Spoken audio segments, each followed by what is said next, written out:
Hello friends.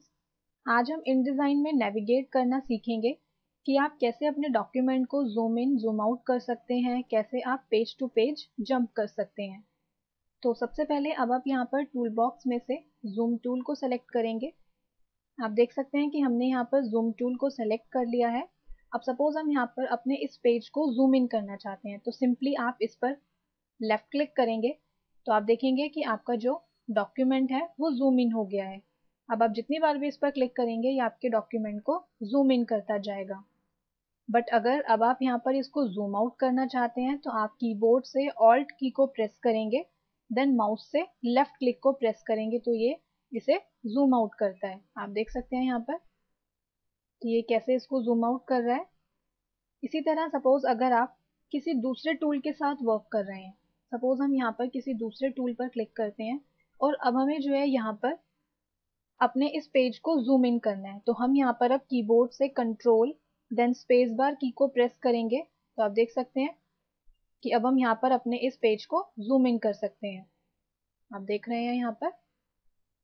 इसी तरह अगर आप किसी दूसरे टूल के साथ वर्क कर रहे हैं और आप अपने पेज को जूम आउट करना चाहते हैं तो सिंपली आप कीबोर्ड से control alt then space bar key को प्रेस करके अपने इस पेज को जूम आउट कर सकते हैं, जैसा कि आपने देखा। इसके अलावा आपके पास टॉप पर जूम लेवल्स भी हैं। आप इस ड्रॉप डाउन बटन पर क्लिक करके प्रीसेट्स में से जूम इन और जूम आउट लेवल्स को सेट कर सकते हैं। अगर आप मैनुअली टाइप करना चाहते हैं तो आप यहाँ पर मैनुअली भी टाइप करके जूम लेवल को अपनी नीड के अकॉर्डिंग सेट कर सकते हैं। ऐसे ही अगर आप यहाँ पर व्यू मेन्यू में जाते हैं तो यहाँ पर भी आपको ऑप्शंस मिलते हैं जूम इन करने के लिए। जूम इन करने के लिए आप कंट्रोल इक्वल के साइन को यूज करेंगे और जो कंट्रोल इक्वल है वो प्लस साइन के ही इक्वल है। मीन्स अगर आप कंट्रोल के साथ प्लस की प्रेस करते हैं तो भी ये आपके डॉक्यूमेंट को जूम इन करता है, और ऐसे ही अगर आपको जूम आउट करना है तो आप कंट्रोल के साथ माइनस की प्रेस कर सकते हैं तो ये आपके डॉक्यूमेंट को जूम आउट करता है। और अगर आप अपने इस पेज को विंडो में फिट करना चाहते हैं तो आप कीबोर्ड से कंट्रोल 0 भी कर सकते हैं या आप यहाँ से फिट पेज इन विंडो भी कर सकते हैं। तो ये क्या करेगा, आपके इस डॉक्यूमेंट को इस पेज को विंडो में फिट कर देगा जैसे हम इस पर क्लिक करते हैं, जैसा कि आप देख सकते हैं यहाँ पर। अब हम यहाँ पर फिर से अपने इस पेज को जूम इन करते हैं। जूम इन करने के बाद अब हम यहाँ पर ये चाहते हैं कि ये हमारे current spread means current page को हमारी विंडो के करंट साइज में सेट कर दे। तो उसके लिए आप यहाँ पर व्यू मेन्यू में जाएंगे और यहाँ से करेंगे फिट स्प्रेड इन विंडो। तो ये क्या करेगा, आपके करंट स्प्रेड को विंडो के करंट साइज में सेट कर दे। अब सपोज हम यहाँ पर फिर से अपने इस डॉक्यूमेंट को जूम इन करते हैं और आप देखेंगे कि हम जूम इन करते हुए अपने नेक्स्ट वाले पेज पर आ गए हैं।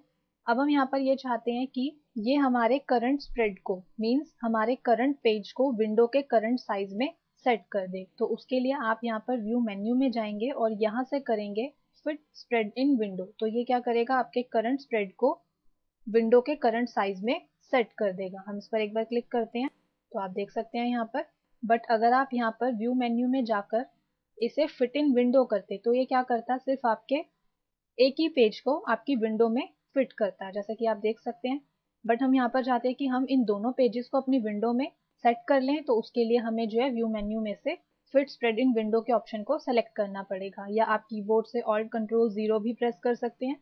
इसके अलावा अगर आप अपनी विंडो के साइज को चेंज करते हैं, हम यहाँ पर एक बार यहाँ से ड्रैग करके अपनी विंडो को बाहर निकालेंगे और अब हम यहाँ पर इसको रीसाइज करते हैं। तो आप यहाँ पर ध्यान देंगे, आप जो है इसको किसी भी साइड से रीसाइज कर सकते हैं, चाहे टॉप से कर सकते हैं, चाहे आप इसको विंडो के बॉटम राइट कॉर्नर पर जाएंगे तो आप वहां से भी अपनी इस विंडो को रीसाइज कर सकते हैं। बट आप यहाँ पर देखेंगे कि जैसे हम अपनी विंडो को मीन्स अपनी विंडो के साइज को छोटा करते हैं तो ये साथ ही हमारे पेज को भी विंडो के साइज में रीसाइज करता है, जैसा कि अभी आप यहाँ पर देख रहे हैं कि जैसे जैसे हम यहाँ पर अपनी विंडो के साइज को चेंज कर रहे हैं तो ये हमारे पेज को भी उसी के साथ रीसाइज कर रहे हैं। फिलहाल तो अब हम यहाँ पर फिर से अपनी विंडो को जो है यहाँ पर सेट कर देते हैं। इसके बाद अगर आप यहाँ पर जूम टूल के ऊपर देखेंगे तो यहाँ पर आपको हैंड टूल मिलता है। आप देख सकते हैं यहाँ पर हैंड टूल जो है तभी वर्क करता है जब आप अपने पेज को जूम इन करते हैं। हम यहाँ पर अपने पेज को एक बार जूम इन कर लेते हैं और अब हम यहाँ पर हैंड टूल को सेलेक्ट करते हैं। हैंड टूल को आप सेलेक्ट करने के बाद माउस से लेफ्ट क्लिक को प्रेस करेंगे और ड्रैग करेंगे। मीन्स आप हैंड टूल की हेल्प से अपने पेज को इजीली अपनी विंडो में कैसे भी मूव कर सकते हैं या ड्रैग कर सकते हैं। और अगर आप इसे शॉर्टकट के थ्रू करना चाहते हैं, मीन्स अगर आप सपोज टूल बॉक्स में से किसी दूसरे टूल के साथ वर्क कर रहे हैं और आप हैंड टूल का यूज करना चाहते हैं, तो आप कीबोर्ड से ऑल्ट स्पेस बार की को प्रेस करेंगे तो हैंड टूल आपको डिस्प्ले होता है। तो आप जो है अब यहाँ से इसको ड्रैग कर सकते हैं। हम यहाँ पर एक बार फिट स्प्रेड इन विंडो करते हैं व्यू मेन्यू में जाकर। इसी के साथ अगर आप यहाँ पर अपनी विंडो के राइट हैंड साइड पर आते हैं तो यहाँ पर आपको पेजेस पैनल मिलता है, आप इस पर क्लिक करेंगे।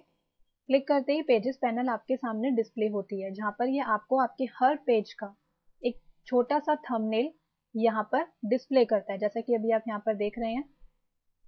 और इन थंबनेल्स के नीचे आप जो है पेज नंबर्स देख सकते हैं, 2, 3, 4। अब सपोज आप यहाँ पर 4th पेज पर जाना चाहते हैं तो सिंपली आप इस छोटे से थंबनेल पर डबल क्लिक करेंगे तो ये आपको 4th पेज पर लेकर जाता है, जैसा कि अभी आप यहाँ पर देख रहे हैं। इसी के साथ अगर आप यहाँ पर 5th पेज पर जाना चाहते हैं तो सिंपली आप यहाँ पर डबल क्लिक करेंगे तो ये आपको 5th पेज पर लेकर आता है, जैसा कि अभी आप यहाँ पर देख रहे हैं। और अगर आप अपने फर्स्ट पेज पर जाना चाहते हैं तो सिंपली आप इस थंबनेल पर डबल क्लिक करेंगे फर्स्ट पेज के, तो ये आपको आपके फर्स्ट पेज पर लेकर आता है। तो इस तरह से आप जो है वेरियस टूल्स के थ्रू या वेरियस ऑप्शंस के थ्रू अपने डॉक्यूमेंट को नेविगेट कर सकते हैं। Thank you.